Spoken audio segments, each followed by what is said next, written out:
سب سے پہلے تو یہ بات سمجھنے کی ضرورت ہے کہ حکمران کی حیثیت شریعت کی نظر میں کیا ہے۔ یہ بات اگر سمجھ میں آ جائے تو بہت ساری چیزیں آسان ہو جاتی ہیں۔ مسلمان حکمرانوں کی ایک ہی ڈیوٹی ہے، وہ کیا؟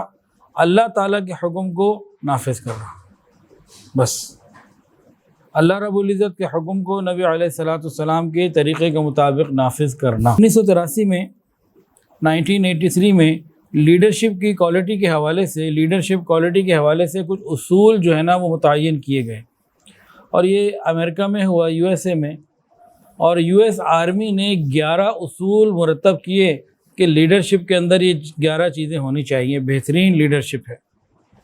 ان کو کہتے ہیں 11 rules of leadership. 11 rules of leadership. عشرہ مبشرہ سیریز چل رہی ہے۔ حضرت عمر فاروق رضی اللہ تعالیٰ عنہ کے بارے میں 2 بیان ہو چکے ہیں، اور آج بھی انہی کی سیرت کے حوالے سے چند باتیں ہوں گی۔ سیاسی حالات میں ہمارے پاس شریعت میں نبی علیہ السلام کی کامل زندگی موجود، حضرت ابوبکر صدیق رضی اللہ تعالیٰ عنہ کی زندگی موجود، اور حضرت عمر فاروق رضی اللہ تعالیٰ عنہ کی دلیرانہ زندگی اور غیر جانبدارانہ حکومت کا انداز موجود۔ مینجمنٹ کے بہترین اصول حضرت عمر فاروق رضی اللہ تعالیٰ عنہ نے اختیار فرمائے، اور امت کو، ملک کو فلاحی حکومت بنانے کے لیے، مملکت بنانے کے لیے بہترین کام کیے۔ سب سے پہلے تو یہ بات سمجھنے کی ضرورت ہے کہ حکمران کی حیثیت شریعت کی نظر میں کیا ہے۔ یہ بات اگر سمجھ میں آ جائے تو بہت ساری چیزیں آسان ہو جاتی ہیں۔ کوئی بھی حاکم، کوئی خلیفہ، کوئی بادشاہ، کوئی صدر، کوئی وزیر اعظم، جو بھی نام ہو، ان کی ایک ہی ڈیوٹی ہے، مسلمان حکمرانوں کی ایک ہی ڈیوٹی ہے، وہ کیا؟ اللہ تعالیٰ کے حکم کو نافذ کرنا، بس اللہ رب العزت کے حکم کو نبی علیہ السلام کے طریقے کے مطابق نافذ کرنا۔ حضرت عمر فاروق رضی اللہ تعالیٰ عنہ نے یہ کام کر کے دکھایا۔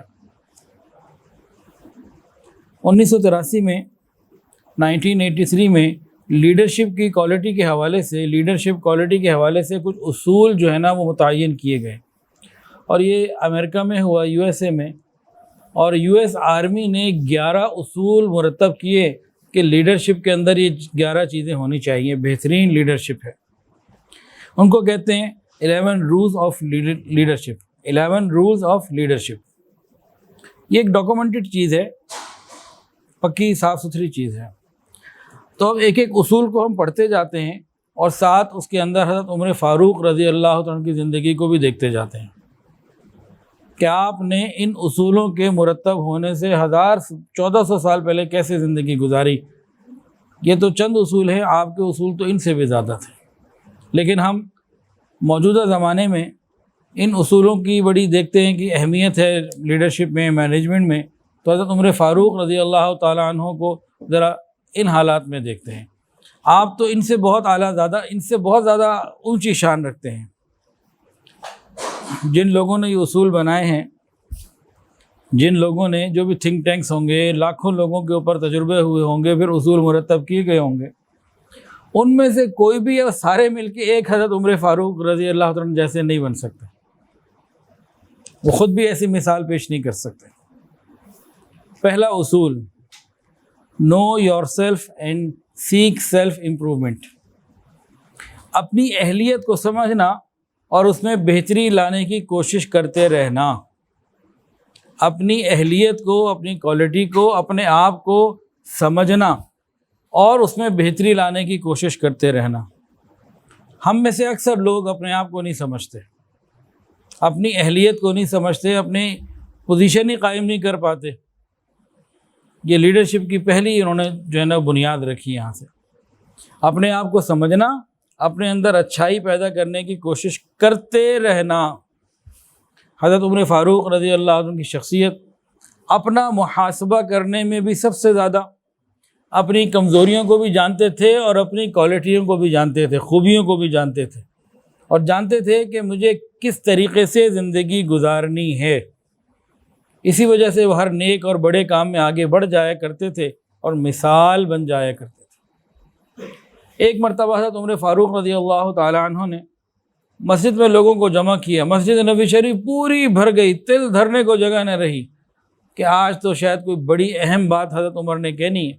ممبر پر تشریف لائے اور ممبر پر تشریف لا کے فرمایا، میں وہی عمر ہوں جو اپنی خالہ کی بکریاں چرایا کرتا تھا اور وہ مجھے تھوڑی سی کھجور دے دیا کرتی تھی، مٹھی بھر کھجور دے دیا کرتی، بس میں تو وہی ہوں۔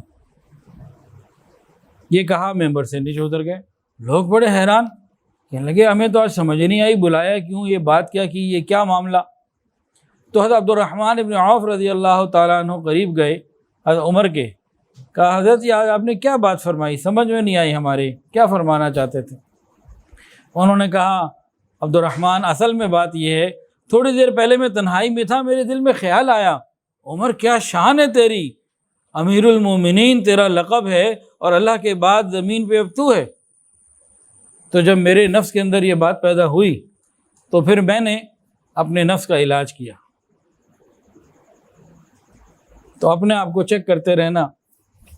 حضرت عمر فاروق رضی اللہ عنہ فرمایا کرتے تھے، جو میرے پاس میرے عیوب کا تحفہ لائے گا میں اسے دعا دوں گا۔ ہماری حالت کیا ہے؟ کوئی ہمیں ہمارے عیب سنائے تو ہم اس کی دشمنی شروع کر دیتے ہیں۔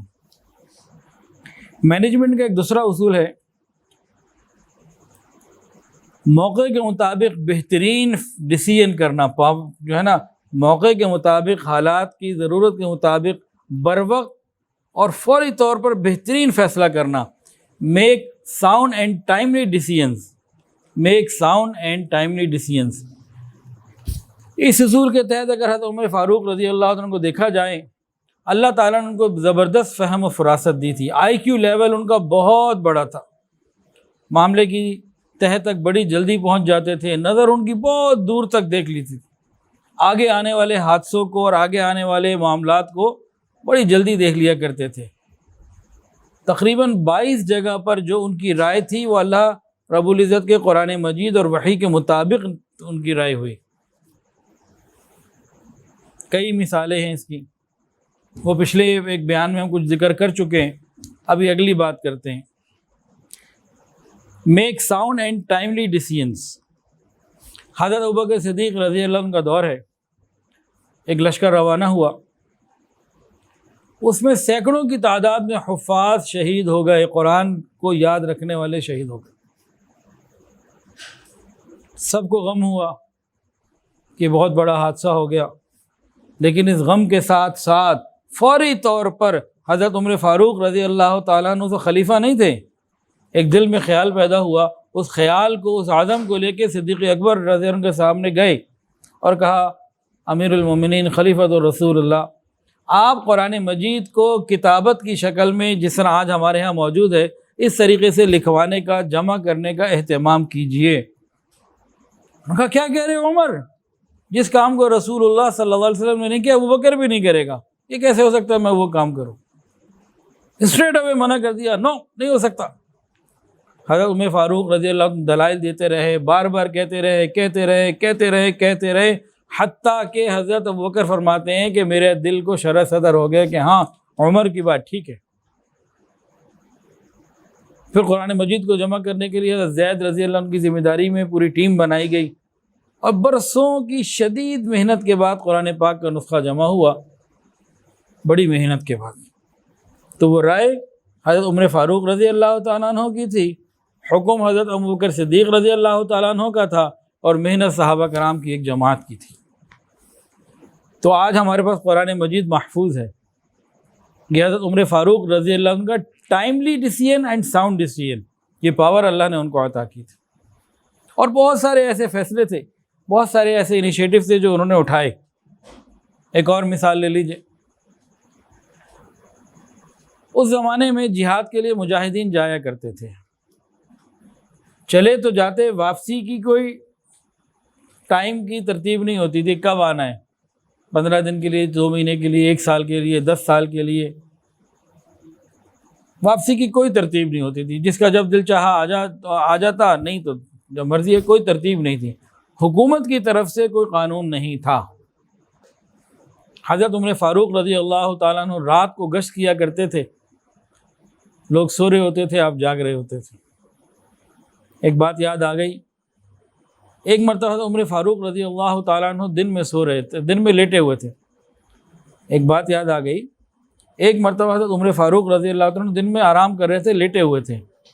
کوئی آئے، میں کہا آپ سو رہے ہیں؟ میں کہا ہرگز میں نہیں سو رہا، اگر میں دن میں سوؤں گا تو عوام کے حقوق ضائع کروں گا، اور رات کو سوؤں گا تو اپنی آخرت کو ضائع کروں گا۔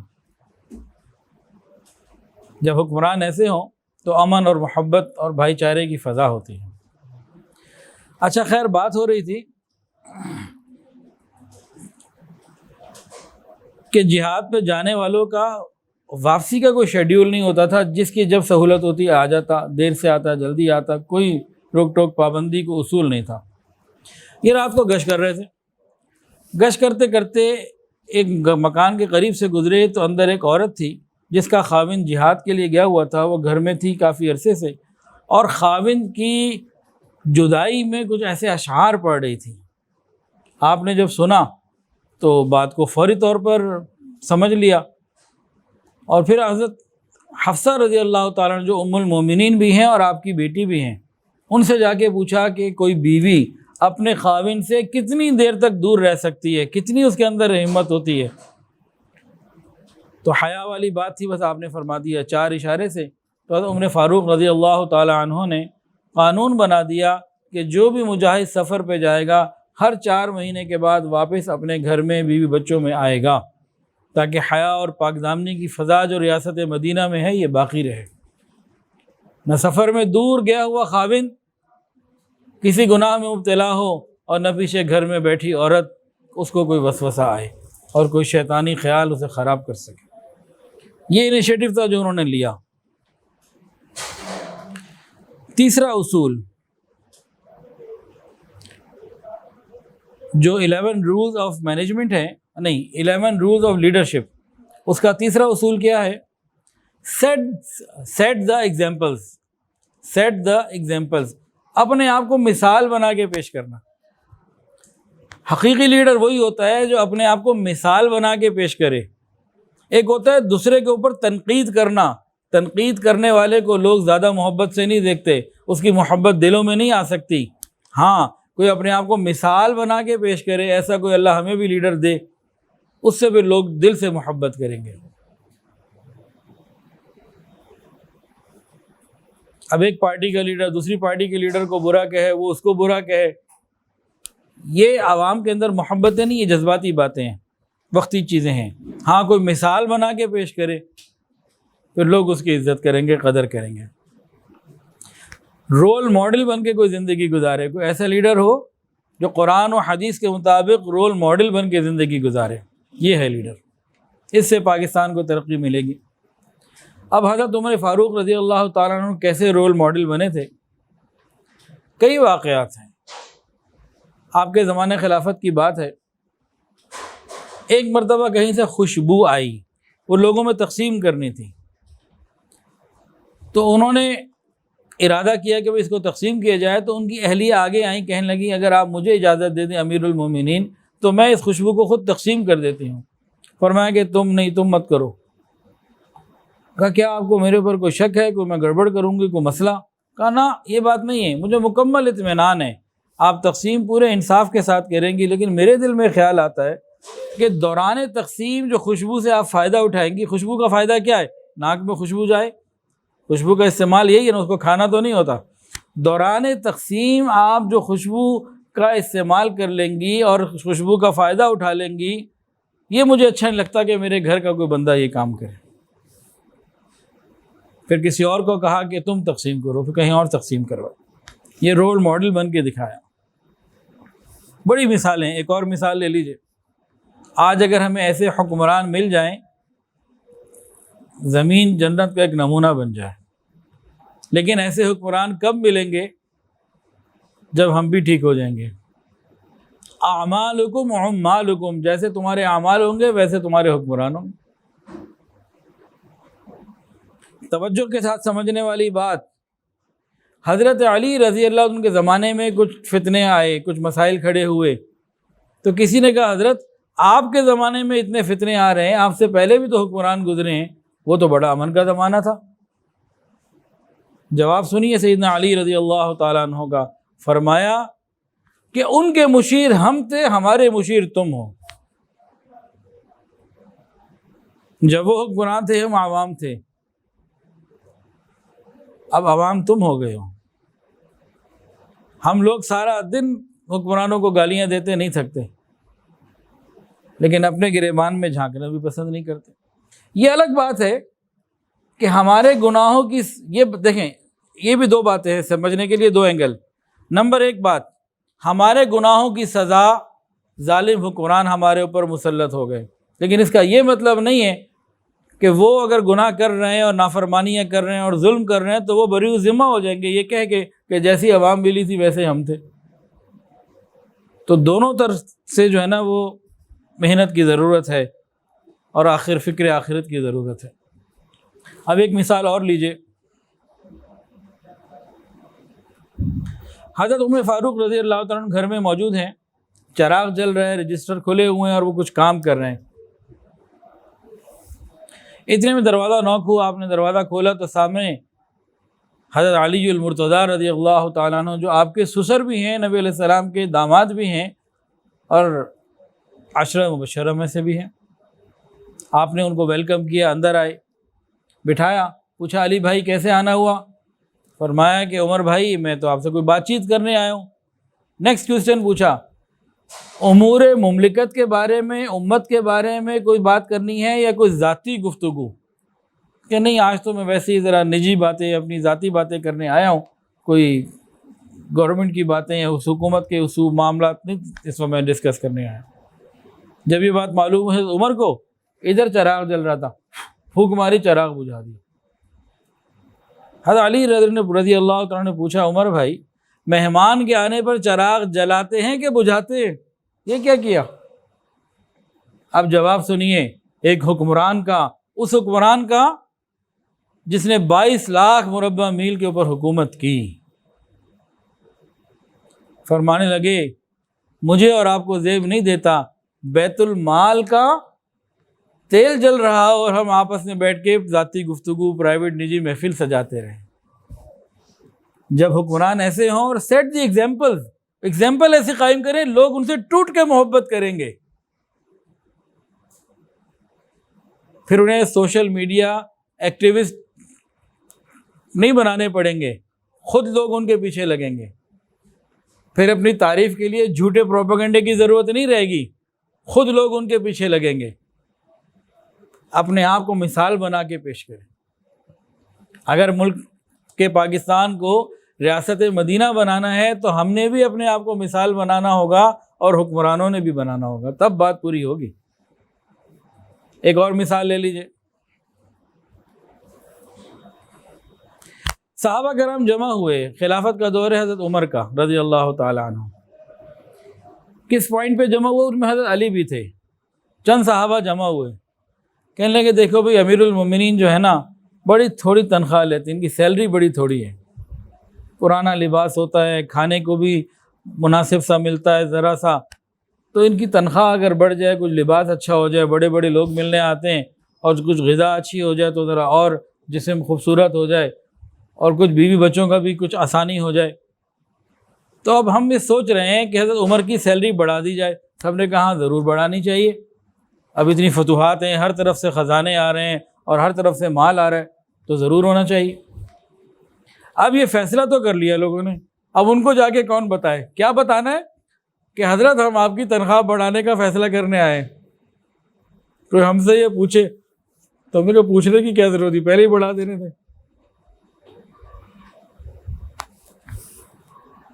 یہاں تو کیا کہتے ہیں، فیسلٹیز ہی فیسلٹیز ہوتی ہیں، کام کریں نہ کریں۔ اب ان کو کون کہے جی؟ پھر ان لوگوں نے پہلے تو اس پہ ایگری کیا کہ ہاں یہ ہونا چاہیے، امیر المومنین ہے اور بیت المال میں خوب مال آ چکا ہے، اب ان کو کچھ تھوڑا سا بڑھا دینا چاہیے۔ طے یہ ہوا کہ بھئی ہم تو نہیں کہہ سکتے، حضرت حفصہ کو کہتے ہیں، وہ بات کریں گی۔ حضرت حفصہ کون ہے؟ حضور پاک صلی اللہ علیہ وسلم کی صاحبزادی ہیں، نہیں، حضرت عمر کی صاحبزادی ہیں اور حضور صلی اللہ علیہ وسلم کی زوجہ ہیں. تو یہ سب لوگ گئے ان کے پاس, کہا کہ دیکھیں ہماری یہ خواہش, ہماری یہ بات آپ امیر المومنین تک پہنچا دیں, ہمارا نام نہیں لینا, کہیں ہم سے وہ ناراض ہو جائیں.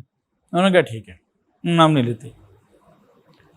اب ام المومنین سیدہ حفصہ رضی اللہ تعالیٰ عنہ اپنے والد کے پاس آتی ہیں, کہتی ہیں امیر المومنین کچھ لوگ آئے تھے اور آپ کی تنخواہ بڑھانا چاہتے ہیں, تو اللہ نے آسانیاں دے دیں. پوچھا کون ہے وہ؟ یعنی نام نہیں میں بتاتی, اگر نام بتاتی نا پھر میں ان کے سیدھا کرتا ان کو میں. پھر پوچھا حفصہ تم بتاؤ تمہارے گھر میں رسول اللہ صلی اللہ علیہ وسلم کیسے زندگی گزارتے تھے, کیسے کپڑے پہنتے تھے؟ کہ ایک اچھا جوڑا تھا جو کبھی وفد کے آنے میں پہن لیتے, باقی تو سادہ تھا. کیسا کھانا کھاتے تھے؟ بس کبھی ملتا کبھی نہیں ملتا. اور ایک دفعہ مجھے یاد ہے کہ کیسا کھانا آ گیا جس میں نا خوب تیل وغیرہ گھی لگا ہوا تھا, خود بھی کھا رہے تھے, لوگوں کو بھی کھلا رہے تھے. فرمایا کہ دیکھو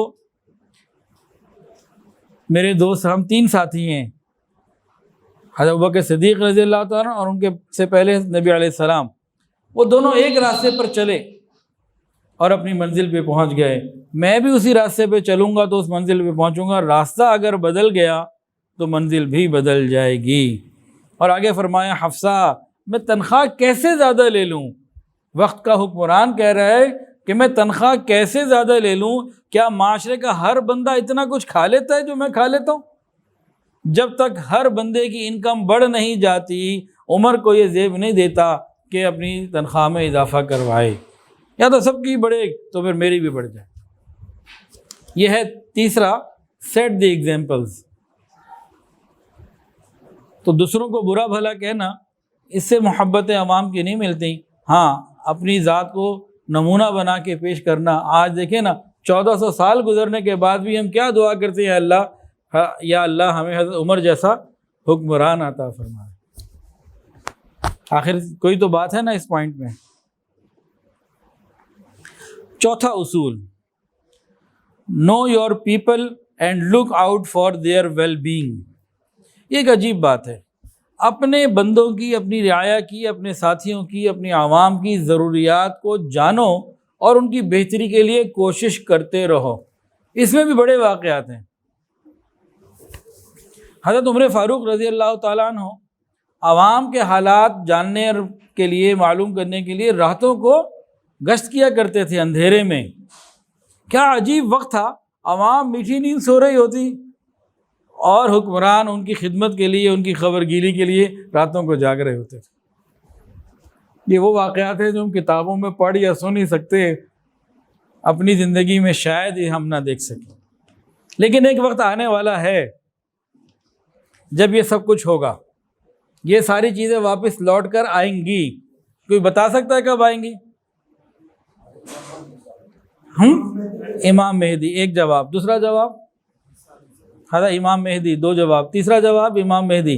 چوتھا جواب امام مہدی. 5واں جواب. سارے جواب وہی ہے. حضرت عیسیٰ علیہ السلام نے امام مہدی ساتھ ساتھ ہی ہے نا, مطلب جتنے یہاں بیٹھے ہیں سب کا جواب ایک ہی ہے. میں غلط تو نہیں کہہ رہا؟ اگر غلط کہہ رہا ہوں تو ابھی کھڑے ہو کے بتا دیں جی. سب, میں نے ایک سوال, میں نے حضرت عمر کی ایک ایگزامپل دی, عوام کی خوشحالی کے لیے خبر گیری کرنا, اور میں نے ساتھ کیا کہا کہ انشاءاللہ دوبارہ یہ وقت ضرور آئے گا. پھر آپ سے پوچھا کب آئے گا, تمام لوگوں کا ایک ہی جواب ہے. آپ کو کوئی الگ جواب تو نہیں ہے؟ آپ ہو سکتا ہے آپ کہتے ہیں پی ٹی آئی آئے گی تو یہ ہوگا, جے یو آئے گی تو یہ ہوگا, جے یو آئی آئے گی تو یہ ہوگا, نون لیگ آئے گی تو یہ ہوگا, قافلی لائق, ایسا کوئی تو سلسلہ نہیں ہے نا کہ ہے. اچھا جی, سب کا ایک ہی جواب. اب میری بات سنیں, سمجھیں ذرا, اتنی تمہید لمبی کیوں باندھی ہے؟ دل میں خیال آیا تھا. حضرت امام مہدی کون ہوں گے؟ ٹھیٹ مولوی, پکے مولوی. جب مولویوں کی حکومت آئے گی تبھی ایسے ہونا ہے. اور ہم نے تو ارادہ کیا ہوا ہے مولویوں کو ووٹ ہی نہیں دینا. چاہتے ہیں پاکستان میں اسلام کا نفاذ قائم ہو, اور مولویوں کو ووٹ ہم نے نہیں دینا. تو دو رنگی تو ہمارے اندر بھی ہے نا. ہم خود منافقت کے اصولوں پہ چل رہے ہیں.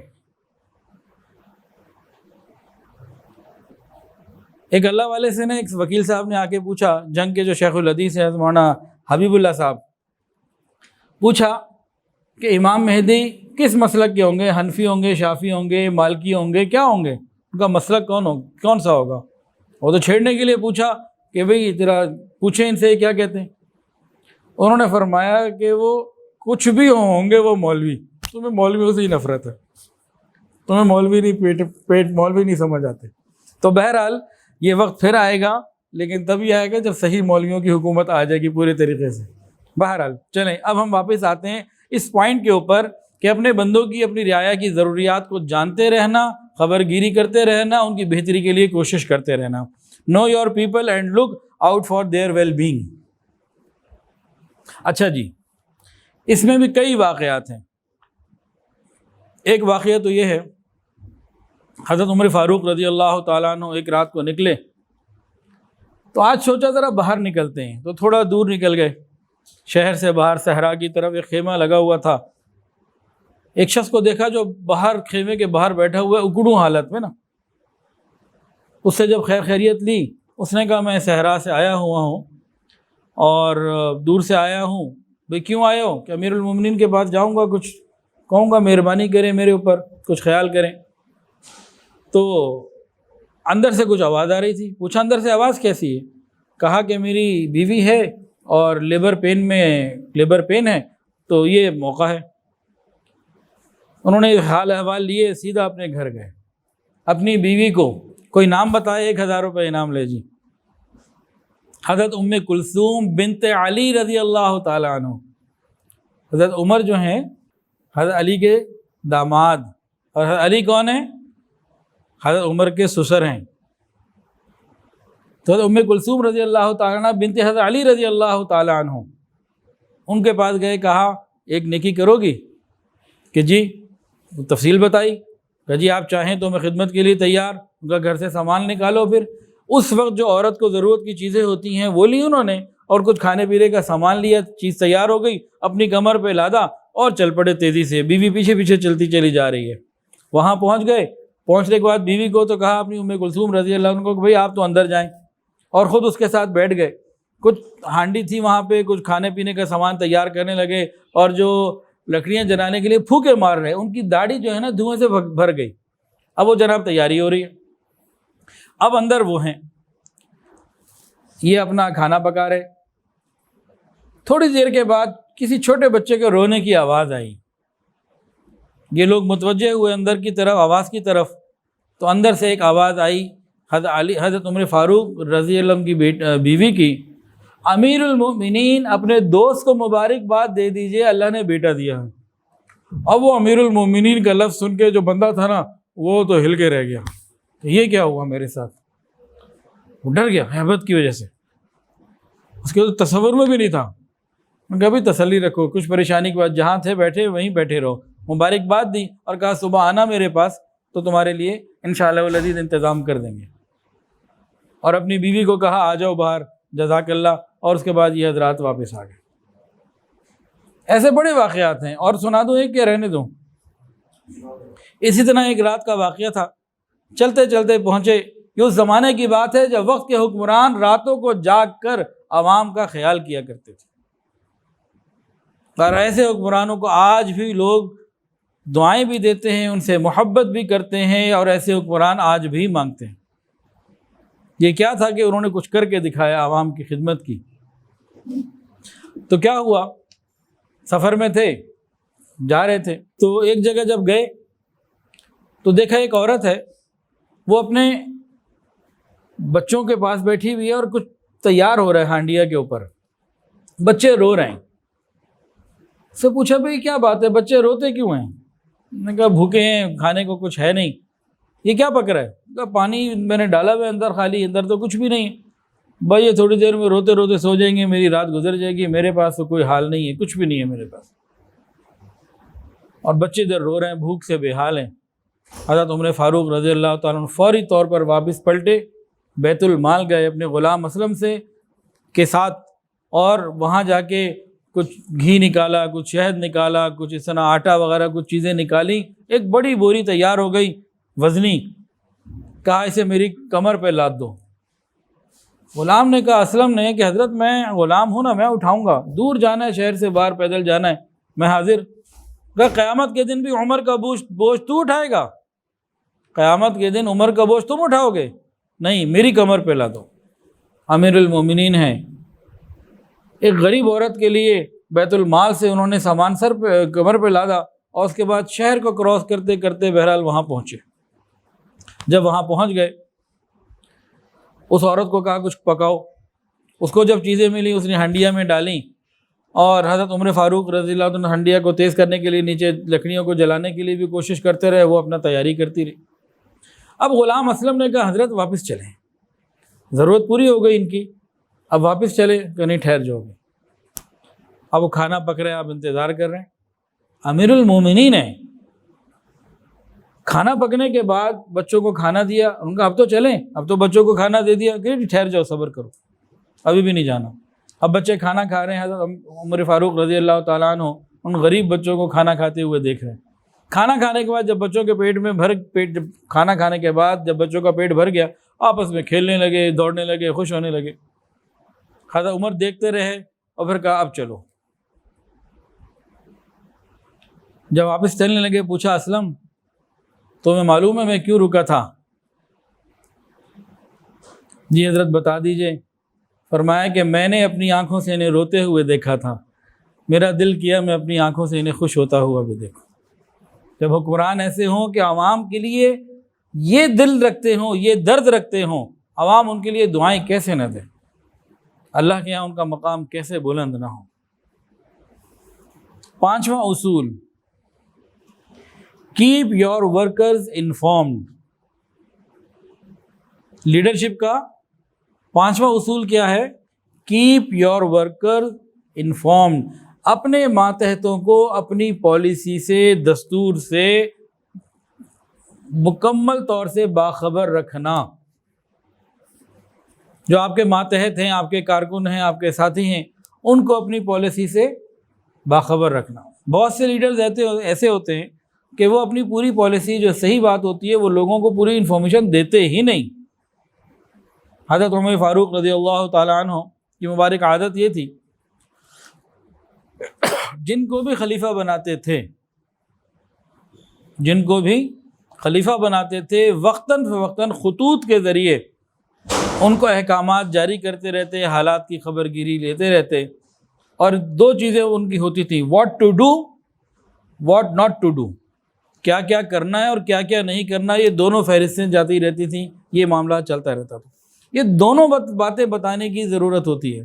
ہم اکثر لوگ جو ہے نا ان پہ محنت نہیں کرتے، دونوں طرح کی باتیں بتانے کی ضرورت ہوتی ہے۔ جب لیڈر آگے والوں کو ان کی چارٹر آف ڈیوٹی جو ہے نا، چارٹر آف ڈیوٹی پوری دے دے گا، سمجھا دے گا، تو وہ اچھے طریقے سے زیادہ کام کر سکیں گے۔ Power and authority are for helping others grow. جب کسی کو آپ پاور اختیار بھی دیں، اتھارٹی بھی دیں، تو وہ پھر اپنی صلاحیتوں کو اوپر لے کے آتے ہیں۔ چنانچہ معاشرے کے ہر فرد کو معلوم تھا کہ مجھے کیا کرنا ہے، میری ڈیوٹی کیا ہے۔ ایک عجیب پوائنٹ ہے یہ۔ حضرت عمر فاروق رضی اللہ عنہ کے زمانے میں معاشرے کے ہر فرد کو معلوم تھا میرا چارٹر آف ڈیوٹی ہے کیا، میری جاب ڈسکرپشن ہے کیا، مجھے کرنا کیا ہے۔ آج ہم پاکستانیوں کو پتہ ہی کچھ نہیں ملک کے لیے کیا کرنا ہے، ہمیں تو اسلام کے لیے بھی نہیں پتہ کیا کرنا ہے۔ آج والد صاحب بتا رہے تھے، واٹس ایپ کے اوپر کوئی کلپ ملا ہوگا ان کو، انہوں نے دیکھا ہوگا، کہنے لگے کہ اس کلپ میں انٹرویو لینے والوں نے بہت سارے لوگوں سے انٹرویو لے کے یہ پوچھا کہ بھئی قربانی کس کی سنت ہے، تو صحیح جواب کوئی بھی نہیں دے سکا۔ تو ہمیں تو نہ دین کا پتہ نہ ملک کا پتہ، ہم نے کیسے ترقی کرنی۔ لیکن اس معاشرے کے لوگوں کو پتہ تھا۔ حضرت عمر فاروق کیسے پتہ تھا؟ ایک کامن پرسن کی مثال لے لیجئے۔ حضرت عمر فاروق رضی اللہ تعالیٰ عنہ جا رہے ہیں، رات کا وقت ہے، گشت کر رہے ہیں، تو ایک گھر سے آواز آئی، ماں نے پوچھا بیٹی دودھ ہے؟ آج تو دودھ کم ملا، اچھا پانی بھی لا دو۔ کہ نہیں، عمر نے منع کیا۔ یعنی اس عام سی بات میں مسئلہ کیا سمجھ رہے ہیں؟ معمولی بات نہیں ہے یہ، کہ رعایا کے ایک ایک فرد کو معلوم ہے کہ اس کی ڈیوٹی کیا ہے۔ ترقی ملک ایسے ہی کرتے ہیں، قومیں ایسے ہی بنا کرتی ہیں۔ چھٹا اصول، develop sense of responsibility in workers, کارکنوں میں احساس ذمہ داری پیدا کرنا، یعنی رعایا کے اندر، اپنے ماتحتوں کے اندر احساس ذمہ داری پیدا کرنا۔ آج ہم جو ترقی نہیں کر پا رہے، تنزلی کی طرف جا رہے ہیں، اس کی وجہ کیا ہے کہ ہمارے اندر احساس ذمہ داری نہیں ہے۔ ہم بہت بے حسی کی زندگی گزار رہے ہیں۔ عام طور سے نوجوانوں کے اندر یہ بات آ چکی ہے، وہی چاہتے ہیں کہ ہمیں سیلری بھی اچھی ملے، الاؤنسز بھی اچھے ملے، کام زیادہ نہ ملے، اور خوش ہو کے بتاتے ہیں کہ پوسٹ اتنی اچھی، کام ہی کوئی نہیں، اگو کم ہی کوئی نہیں۔ وہ قوم کیا ترقی کرے گی جو یہ کہے کہ کام کوئی نہیں؟ تو احساس ذمہ داری ان لوگوں، حضرت عمر فاروق رضی اللہ تعالیٰ عنہ نے سب کے اندر پیدا کر دیا۔ حضرت عمر فاروق رضی اللہ عنہ کے زمانے میں جب کسریٰ کی حکومت فتح ہو گئی، اور اس کا جب زیور اور اس کی تلوار اور سونے کی چیزیں اور بہت بڑا مال و دولت آیا، حضرت عمر فاروق رضی اللہ تعالیٰ عنہ نے اس کو جب دیکھا تو فرمایا کہ یہ لوگ کتنے ایماندار لوگ ہیں، اور یہ لوگ کتنے ذمہ دار لوگ ہیں۔ حضرت علی رضی اللہ عنہ نے فرمایا کہ آپ نے جب پاک دامنی اختیار کی تو لوگوں نے بھی پاک دامنی اختیار کی، آپ نے جب احساس ذمہ داری کو اپنایا تو لوگوں نے بھی احساس ذمہ داری کو اپنایا۔ ساتواں اصول، ensure task are understood and done, ensure task are understood and done, جائزہ لیتے رہنا کہ کاموں کو صحیح طریقے سے، کامل طریقے سے، کما حقہ پورا کیا جا رہا ہے کہ نہیں۔ یہ ایک لیڈر کی ذمہ داری ہوتی ہے، یہ ساتویں خوبی ہے لیڈرشپ کی۔ حضرت عمر فاروق رضی اللہ تعالیٰ عنہ جس کی ذمہ داری لگایا کرتے تھے، پھر خبر گیری بھی رکھتے، چیک اینڈ بیلنس بھی رکھتے۔ ایک واقعہ سن لیجئے، اس سے آپ کو اندازہ ہوگا ذمہ داری لگانے والے کیسے تھے اور ذمہ دار لوگ کیسے تھے۔ آپ ایک مرتبہ حمص کی طرف گئے، آپ کو کچھ شکایات سی ملی، آپ گئے وہاں کے گورنر کا حال احوال پوچھنے، چلو بھی چلتے ہیں۔ وہاں جا کے لوگوں کو جمع کیا، حال پوچھے، انہوں نے کہا جی ویسے تو سب ٹھیک ہے، لیکن ہمیں اپنے گورنر سے جو آپ نے بنایا ہے 4 شکایتیں ہیں۔ سعید ابن عامر رضی اللہ تعالیٰ عنہ گورنر حمص سے 4 شکایتیں ہیں۔ بھئی کون سی شکایت ہیں؟ اب یہ امیر المومنین عوام الناس سے کھلی کچہری میں گورنر کی شکایت پوچھ رہے ہیں، اور عوام کھلے دل سے بے خوف ہو کے بتا رہی ہے۔ ہمارے یہاں ایسا سوچ سکتے؟ کیا شکایت تھی؟ ذرا شکایت بھی سوچیے، سنیے۔ پہلی شکایت، یہ ڈیوٹی پہ جلدی نہیں آتے، دیر سے آتے ہیں، سورج اوپر چڑھ جاتا ہے پھر آتے ہیں ڈیوٹی پہ، لیٹ آتے ہیں۔ دوسری شکایت، دن میں تو ہمارے سارے کام کرتے ہیں، سنتے ہیں، لیکن رات کو دروازہ بند رکھتے ہیں، رات کو نہیں ہمیں ٹائم دیتے ہیں۔ تیسری شکایت، مہینے میں ایک دن ایسا آتا ہے، اس دن یہ دن میں بھی نہیں آتے، سارا دن غائب رہتے ہیں۔ یہاں تو ہفتہ اتوار چھٹی، پھر فلاں چھٹی، پھر فلاں چھٹی، وہاں تو چھٹی کا کوئی کانسیپٹ ہی نہیں تھا۔ گورنر پورے مہینے میں ایک چھٹی کر رہا ہے تو وہ بھی شکایت کے درجے میں ہے۔ یہ چھٹیاں تو نبی علیہ السلام کی زندگی میں تو نہیں ملتی، یہ چھٹی، فلاں چھٹی، فلاں چھٹی۔ یہ قوم ترقی کب کرے گی؟ چند دن پہلے ایک میسج آیا کہ جی وہ خوشی منائی گئی تاجروں میں کہ رات کو 9 بجے کے بعد بھی تجارت کی اجازت دے دی گئی۔ یہ کوئی خوشی کا موقع ہے ہمارے لیے؟ اگر ہمیں سمجھ ہو، دینی سمجھ بھی ہمارے اندر نہیں، دنیاوی سمجھ بھی نہیں۔ دینی طور پر برکت ہے اس امت کے لیے فجر کے بعد، اور رات کو عشاء کے بعد جاگنا، کاروبار کرنا، یہ ناپسندیدہ چیزیں ہیں، ہم اس پہ خوش ہو رہے ہیں۔ سبحان اللہ۔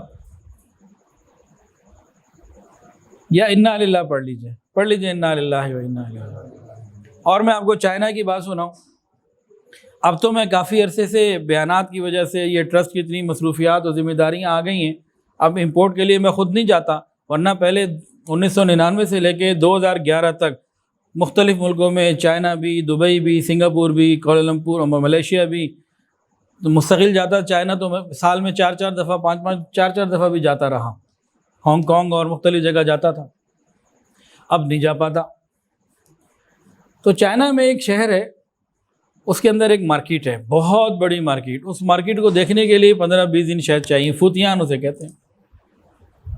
اب جناب صبح 7 بجے وہ مارکیٹ کھل جاتی ہے، 4 بجے ٹوٹل بند، ساری دنیا کو وہاں سے مال سپلائی ہو رہا ہے، 4 بجے مارکیٹ بند۔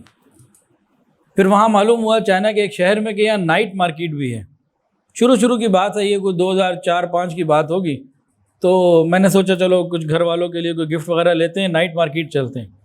تو میں نے پوچھا نائٹ مارکیٹ کتنے بجے ہوتی ہے؟ انہوں نے کہا جی جو نائٹ مارکیٹ ہے یہ پورے شہر میں صرف ایک مارکیٹ ہے چھوٹی سی، اور یہ 9 بجے کے قریب کھلتی ہے اور 12 بجے سے پہلے یہ بھی بند ہو جاتی ہے۔ ہماری تو ڈے مارکیٹ 12 بجے بند نہیں ہوتی، ان کی نائٹ مارکیٹ 12 بجے بند ہو جاتی ہے۔ تو وہ میں وہاں گیا تو انہوں نے ریٹیل کے لیے، کھانے پینے کے لیے، جیسے ہماری فوڈ اسٹریٹ ہے اس طرح آپ سمجھانے کے لیے کہہ رہا ہوں، یہ انہوں نے بنائی ہوئی۔ اور جو مین ان کا بزنس ہے وہ 4 بجے بند، آپ 3:55 پہ پہنچے شٹر گر رہے ہوں گے، لوگ آپ سے بات نہیں کریں گے۔ ہم خوش ہو رہے ہیں رات کو 12 بجے تک 2 بجے تک کام کرنے کی اجازت مل گئی۔ یہ ترقی کی باتیں نہیں ہیں، تنزلی کی باتیں ہیں۔ حضرت عمر فاروق رضی اللہ تعالیٰ عنہ حمص پہنچے اور کھلی کچہری میں عوام الناس نے گورنر کی 4 شکایتیں لگا دیں، یاد ہیں جی؟ دیر سے آتے ہیں صبح، اور رات کو تو ملتے ہی نہیں، سارا دن ملتے ہیں، خدمت کرتے ہیں، رات کو نہیں ملتے، مہینے میں 1 دن تو بالکل ہی نکلتے گھر سے، 1 چھٹی کرتے ہیں۔ اور چوتھی بات، ان کے اوپر بعض مرتبہ ایسا دورہ چڑھتا ہے، ایسی کیفیت ہو جاتی ہے کہ لگتا ہے شاید پاگل ہو گئے، مجنون ہو گئے، دیوانے ہو گئے۔ حضرت عمر نے بات سنی، کہا تمہارے 4 پوائنٹس ٹھیک ہیں، دیر سے کیوں آتے ہیں، رات کو کیوں نہیں تمہیں ملتے، مہینے میں چھٹی یہ کیوں کرتے ہیں؟ اور یہ مجنونانہ کیفیت یہ تو کسی حاکم کو زیب نہیں دیتی۔ بلاؤ جی گورنر صاحب کو۔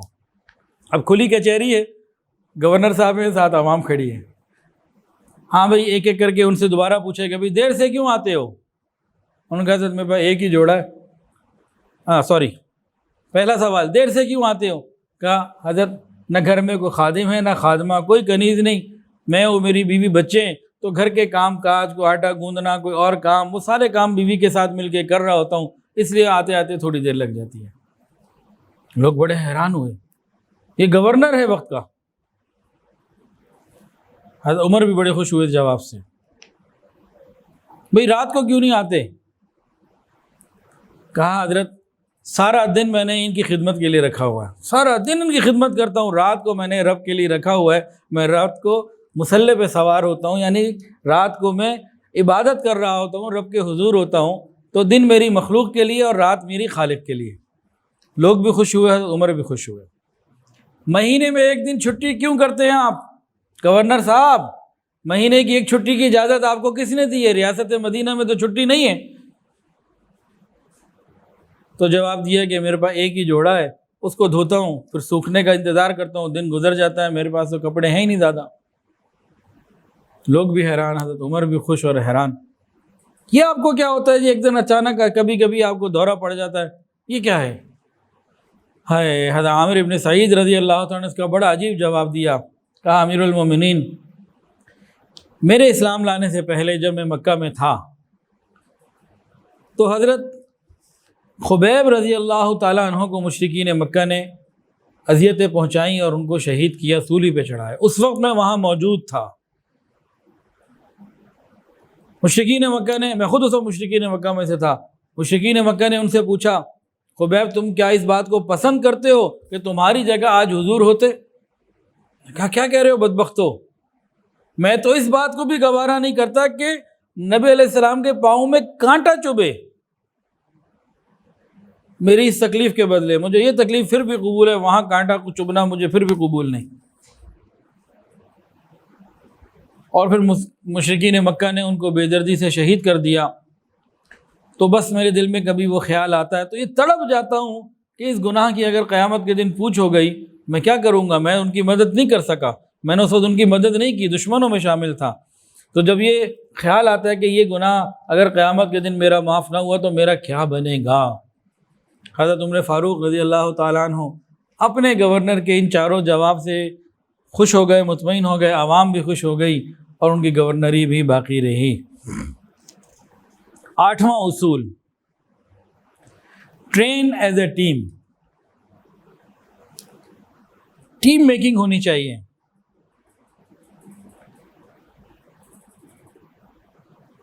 ہمارے ہاں شخصیات کا معاملہ زیادہ ہے، ہمارے ملک میں شخصیات زیادہ مضبوط ہیں، ادارے کمزور ہیں، حالانکہ اداروں کو مضبوط ہونا چاہیے، شخصیات کو کمزور ہونا چاہیے۔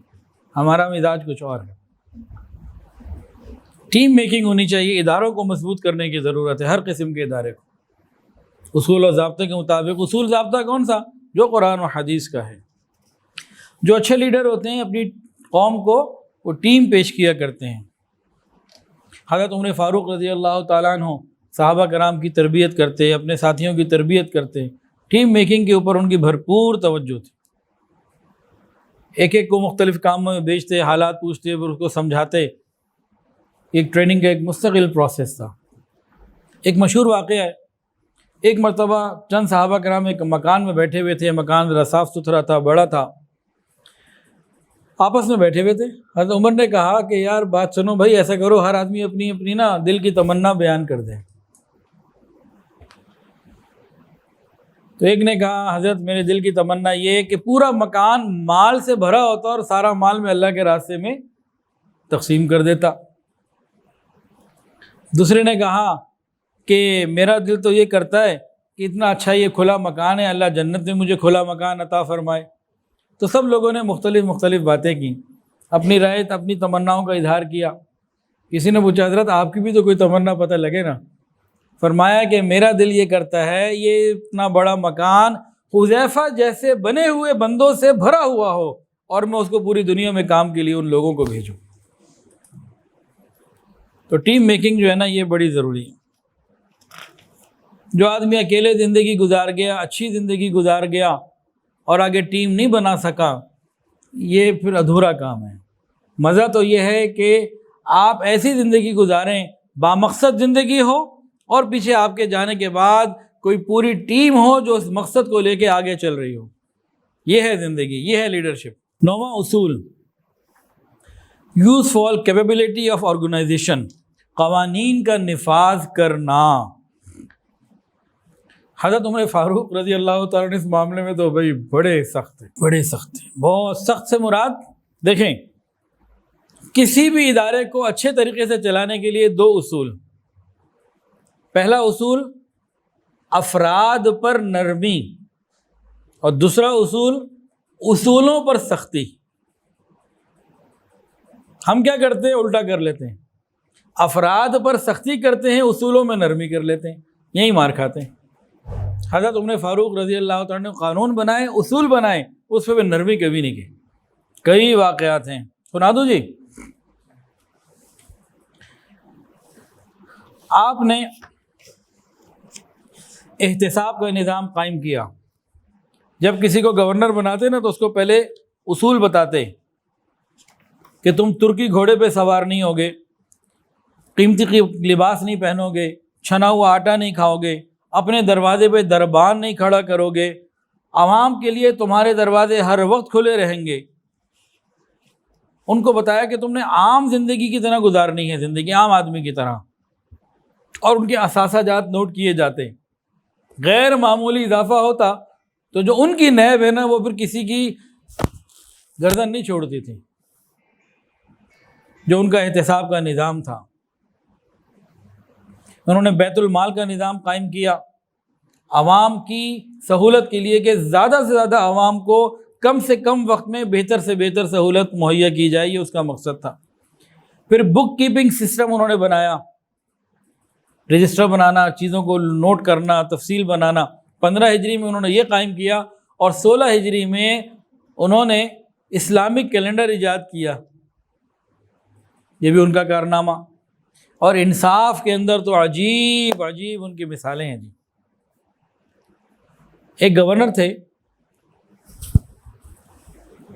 وہ صحابی تھے، اللہ کی شان، ان کے بیٹے نے کسی نوجوان کو 20 درے مار دیے۔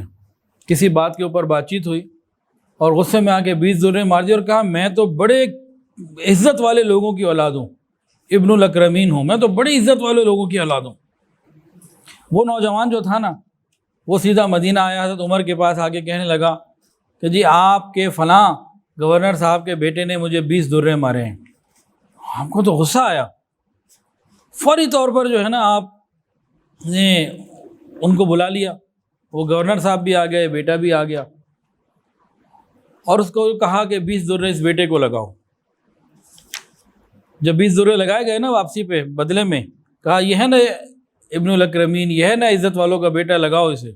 اور جب یہ درے لگ گئے وہ مطمئن ہو گیا کہ مجھے 20 میں نے کھائے تھے، 20 مجھے مل گئے، تو کہا کہ ایسا کرو اس کے باپ کو بھی ایک لگاؤ۔ انہوں نے کہا جناب والد نے تو کچھ نہیں کہا۔ اب والد جو گورنر صاحب تھے وہ آگے آئے، کہنے لگے امیر المومنین میرے بیٹے نے اس کو مارا، یہ بات میرے علم میں نہیں تھی، اور یہ بندہ آپ کے پاس آیا، میرے پاس نہیں آیا، اگر آتا تو پھر میں اس حساب سے بھی دیکھتا کچھ۔ تو اس معاملے کے اندر جو ہے نا بہت گرفت ان کی مضبوط ہوا کرتی تھی، کسی کو نہیں چھوڑتے تھے۔ انصاف کے معاملے میں ایک شخص نے ایک غسان کا بادشاہ، اس کا نام ہے جبلہ ابن اہم، انصاف کی بات سن لیجئے۔ وہ جناب آیا، آپ نے اس کو بڑا پروٹوکول دیا، عزت دی، بڑا مقام دیا، اور وہ بڑی شان کے ساتھ آیا تھا، بادشاہ بھی تھا، مسلمان ہو گیا، کلمہ پڑھ لیا۔ اب وہ طواف کے لیے چلا گیا۔ دوران طواف میں تو بھیڑ ہوتی ہے، ایک بدو غریب دیہاتی تھا، اس کا پاؤں اس کی دھوتی پہ پڑ گیا، تہبند پہ پڑ گیا، جیسے حرام کی چادر ہوتی ہے، کہیں پڑ گیا۔ اس کو غصہ، وہیں اس نے چپیڑ مار دی۔ اس نے جبلہ ابن اہم نے، جو غسان کا بادشاہ تھا، ابھی نیا مسلمان ہوا تھا، چپیڑ مار دی۔ وہ سیدھا عمر کے پاس پہنچا کہ جی میرے ساتھ یہ معاملہ ہوا۔ حضرت عمر نے اس بادشاہ صاحب کو بلا لیا، آئیے جناب، فرمایا کہ دیکھو یا تو اس کو راضی کر لو، معافی مانگ لو، اس کو کچھ تاوان دے دو، آپس میں مینیج سیٹلمنٹ کر لو، نہیں تو پھر قصاص، جیسے تم نے اس کے ساتھ کیا تمہارے ساتھ بھی ایسا ہوگا۔ اس نے کہا عمر آپ ایک بادشاہ میں اور ایک غریب آدمی میں امتیاز نہیں کرتے کیا؟ کمی کمین، اور میں جناب بڑی شان والا۔ تو حضرت عمر نے فرمایا کہ اسلام نے تم دونوں کو برابر کر دیا، اب تم برابر ہو۔ کہا مجھے پھر ایسا مذہب قبول نہیں، میں واپس عیسائی ہوتا ہوں۔ ان کا اچھا، مرتد کی سزا ہمارے اسلام میں پھر گردن کاٹنا ہے، پھر تمہیں قتل کر دوں گا میں۔ اب وہ ڈر گیا، کہنے لگا اچھا پھر میں آپ کو کل جواب دیتا ہوں، میں نے کیا کرنا ہے۔ وہ کل آنے سے پہلے راتوں رات ہی بھاگ گیا، قسطنطنیہ چلا گیا۔ لیکن آپ نے ایک غریب آدمی کی خاطر غسان کے بادشاہ کی بھی رعایت نہیں کی، کہ انصاف کی اتنی اہمیت ہے۔ وہ اسلام سے ہٹنا چاہتا ہے تو اس کی مرضی، جو اسلام کے اصول ہیں، جو انصاف کی بات ہے، وہ ہو کے رہے گی۔ ایک مرتبہ ان کے بیٹے نے کسی کو مار دیا تو آپ نے اس کو جواب میں اسی طریقے سے بدلہ دلوایا کہ بھئی تم بھی اسے مارو۔ اسی طرح مساوات کا تصور، یہ ساری چیزیں عمر فاروق رضی اللہ تعالیٰ عنہ نے دی۔ اللہ تعالیٰ نے ان کو یہ نعمت عطا فرمائی تھی۔ ان کے بارے میں ذرا ایک کافر کی سوچ سن لیجیے۔ ہوا کیا کہ قیصر نے ایک قاصد کو بھیجا، روم کے بادشاہ قیصر نے ایک قاصد کو بھیجا، جاؤ مدینہ کے حالات، ریاست مدینہ کے حالات اور ریاست مدینہ کے حکمران کے حالات لے کر آؤ، پتہ تو لگے کیوں اتنی ترقی کر رہے ہیں، کیا مسئلہ ہے۔ وہ آ گیا۔ اب آگے اس نے لوگوں سے پوچھا تمہارے بادشاہ کہاں ہیں؟ ان کا بادشاہ کون؟ ان کا محل کہاں ہے؟ کہ محل کون سا؟ یہاں تو کوئی محل نہیں۔ بڑا حیران ہوا، نہ بادشاہ نہ محل نہ کوئی بات۔ وہ خیر جناب لوگوں سے پوچھتا رہا، لوگوں نے کہا بھی ہمارے ایک امیر ہیں، اس وقت وہ مدینہ سے باہر گئے ہوئے ہیں۔ اب اس کو کوئی محل بھی نظر نہیں آیا۔ اس نے کہا بھی میرے پاس وقت بھی تھوڑا ہے، ذرا میں چلوں حالات بھی لینے، تو میں شہر سے باہر ہی چلتا ہوں۔ اب شہر کے باہر گیا تو دیکھا کہ ایک جگہ پہ اس کو بتایا گیا کہ بھی ہمارے امیر یہ ہیں، تو ایک درخت کے نیچے زمین کو فرش بنائے ہوئے لیٹے ہوئے ہیں، اور سر کے نیچے کوئی اینٹ وغیرہ کوئی ایسی عام سی کوئی چیز رکھی ہوئی ہے، اور میٹھی نیند سو رہے ہیں۔ دوپہر کا وقت ہے، نہ کوئی دربان، نہ کوئی پہرے دار، نہ کوئی سیکیورٹی، کچھ بھی نہیں، اکیلے۔ جب اس شخص نے یہ حالت دیکھی تو اس کے دل میں حضرت عمر کی ہیبت آ گئی۔ کہنے لگا یہ ایسا آدمی ہے کہ بادشاہوں کو اس کی ہیبت اور رعب کی وجہ سے اپنے محلوں میں پوری سیکیورٹی کے اندر نیند نہیں آتی، اور ان کی ظاہری حالت دیکھو کیسی سادہ ہے۔ اور پھر کہا ہے عمر واقعی آپ نے لوگوں کے اندر عدل اور انصاف کو قائم کر دیا، تبھی تو آپ میٹھی نیند سو رہے ہیں، اور اس کے مقابلے میں ہمارا بادشاہ ظلم کرتا ہے، اور ہر وقت خوف اس کے اوپر سوار رہتا ہے، راتوں کو نیند نہیں آتی۔ تو جو عدل انصاف قائم کرے گا تو رعایا اس کی محافظ ہو جائے گی، پھر اسے سیکیورٹی کی ضرورت اس طریقے سے نہیں رہتی۔ 10واں پوائنٹ، ٹیکنیکلی پروفیشن، بندے کے اندر عہدے کی تکنیکی صلاحیت بھی ہونی چاہیے۔ حضرت عمر فاروق رضی اللہ عنہ نے ڈیم بنوائے، کوفہ کو مسلمانوں کی چھاونی بنوایا، انصاف کی فضا قائم کر کے دکھائی۔ یمن سے ایک عورت اکیلی تنہا مدینہ پہنچی، اتنا سینکڑوں میل کا سفر، سینکڑوں کلومیٹر میل کا سفر کر کے۔ آپ کو معلوم ہوا، پوچھا اکیلی کیوں آئی ہو؟ اس نے کوئی عذر بیان کر دیا کہ مجبوری تھی۔ پھر آپ نے کیونکہ بحیثیت حکمران تھے نا، ایک سوال پوچھا۔ وہ عورت تھی، جوان العمر تھی، اس کے پاس کچھ مال بھی تھا، اکیلی تھی، تنہا تھی، دن میں بھی کہیں سے گزری ہوگی، راتوں میں بھی کہیں سے گزری ہوگی، کہیں صحرا آئے ہوں گے، کہیں ویرانے آئے ہوں گے، کہیں بازار آئے ہوں گے، کہیں راتوں میں کوئی آبادیاں آئی ہوں گی، تو یمن سے مدینہ تک کئی چیز حالات آئے ہوں گے۔ تو حضرت عمر فاروق رضی اللہ تعالیٰ نے پوچھا کہ بتاؤ تم نے اس یمن سے مدینہ تک کے سفر کو کیسے کیا اور حالات کو اور واقعات کو کیسے پایا؟ اس نے کہا حضرت میں نے یمن سے مدینہ کا سفر کیا، میں اس نتیجے پر پہنچی ہوں کہ وہاں سے لے کے یہاں تک سب ایک ماں باپ کی اولاد ہیں۔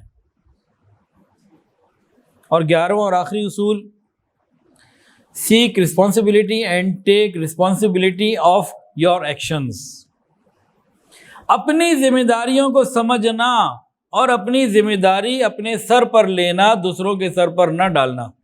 میں دو باتیں، اپنی ذمہ داریوں کو سمجھنا اور اپنی ذمہ داریوں کو اون کرنا، دوسروں کے اوپر نہ ڈال دینا۔ چنانچہ سیدنا عمر فاروق رضی اللہ عنہ فرمایا کرتے تھے اگر دجلہ کے کنارے کوئی کتا پیاسا مر گیا تو قیامت کے دن عمر کو اس کا بھی جواب دینا پڑے گا۔ اپنی ذمہ داریوں کو سمجھنا، اس سے بڑی اور کیا مثال دی جا سکتی کہ میں ایک حکمران ہوں اور میری ڈیوٹی ہے کہ انسان ہی نہیں، صرف مسلمان ہی نہیں، انسان بھی، اور انسان ہی نہیں جانور بھی امن کی حالت میں رہیں۔ یہ میری ڈیوٹی ہے اور مجھے اس کو پورا کرنا ہے۔ ایک مرتبہ حضرت عمر فاروق رضی اللہ تعالیٰ عنہ ایک صحابی حذیفہ کو ملے، پوچھا حذیفہ مجھے یہ تو معلوم ہے کہ تمہیں نبی علیہ السلام نے منافقین کے نام بتائیں، اور یہ بھی معلوم ہے کہ یہ بتایا کہ آگے کسی کو مت بتانا، میں صرف اتنا پوچھنا چاہتا ہوں کہ میرا نام تو اس میں نہیں ہے۔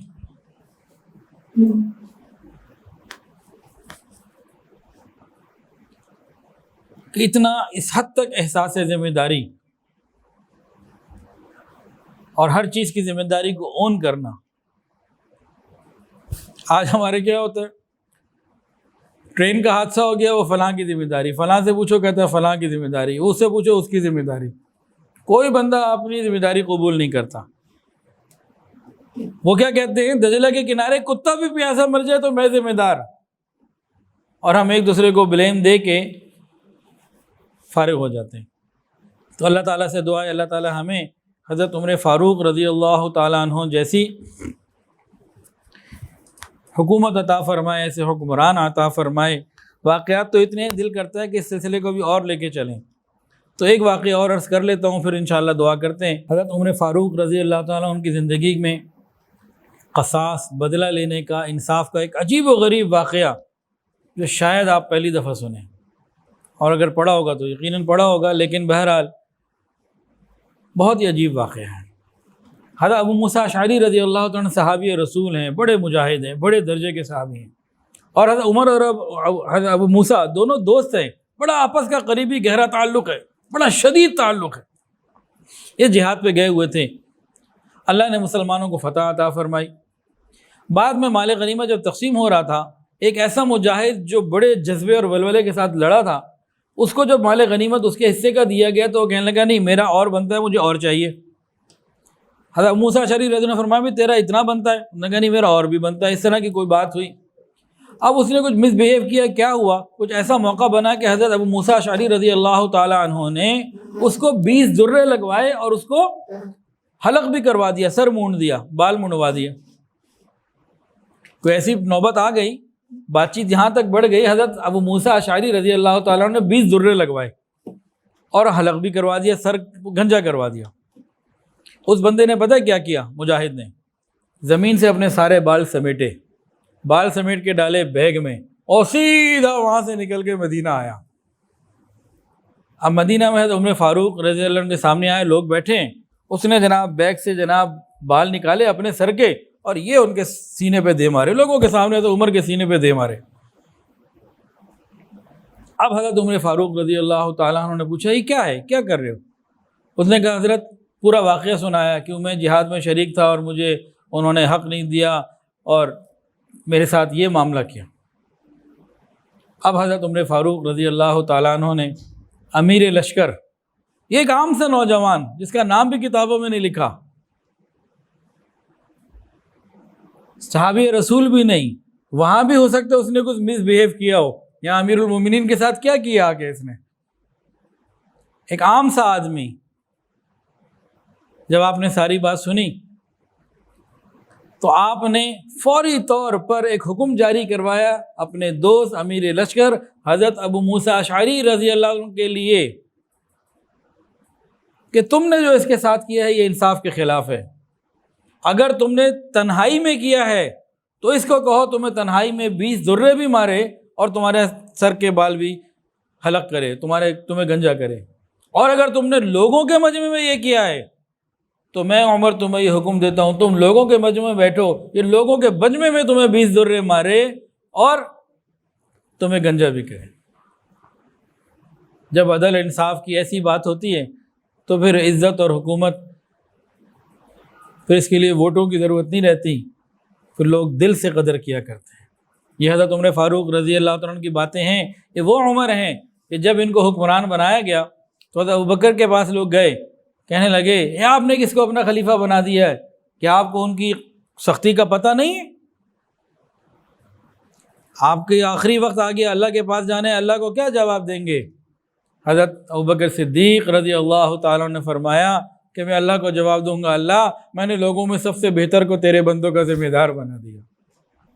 تو ہم بھی اللہ سے مانگتے ہیں اللہ آج کل کے حالات میں جو لوگوں میں سب سے بہتر ہو اللہ اسے ہمارا حکمران بنا دے۔ وآخر دعوانا ان الحمدللہ رب العالمین۔ ویڈیو کے نیچے سبسکرائب کے بٹن پہ کلک کریں، بیل کے آئیکن پہ کلک کیجئے تاکہ ہر نئی ویڈیو کی نوٹیفیکیشن آپ کو مل جائے۔